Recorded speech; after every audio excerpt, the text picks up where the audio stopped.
আচ্ছা, যদি আমি বলি একটা কমলালেবুর থেকে অনেক বেশি পরিমাণে ভাইটামিন সি কিন্তু একটা পেয়ারায় পাওয়া যায়, তোমরা বলবে এ কোন বোদ্ধা এসেছে জ্ঞান দিতে।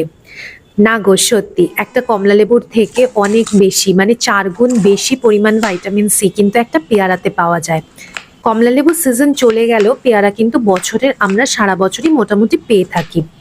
পেয়ারা যেমন একটা সিম্পল সাদা নুন দিয়ে খেতেও ভালো লাগে, তেমনি ভালো লাগে পেয়ারা মাখা খেতে।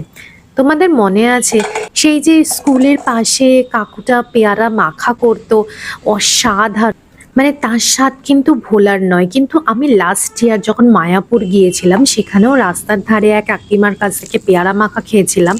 তখন দেখেছিলাম ওরা না এই ধনেপাতা আর কাঁচা লঙ্কাকে বেটে পেয়ারা মাখার মধ্যে দিয়েছিল, আর পেয়ারা মাখাটা জাস্ট অসাধারণ হয়েছিল। মানে আমরা সাধারণত এটা দিই না, তো আমি ওখান থেকে খাওয়ার পর আমার মনে হলো না, আমি বাড়িতে গিয়ে এটাকে রিক্রিয়েট করব, মানে চেষ্টা করব আমি করার, আর দেখবো যে কিরকম লাগে। বিশ্বাস করো অসাধারণ হয়েছে। তোমরা যদি কখনো পেয়ারা মাখা করো, তোমরা এইভাবে ট্রাই করতে পারো।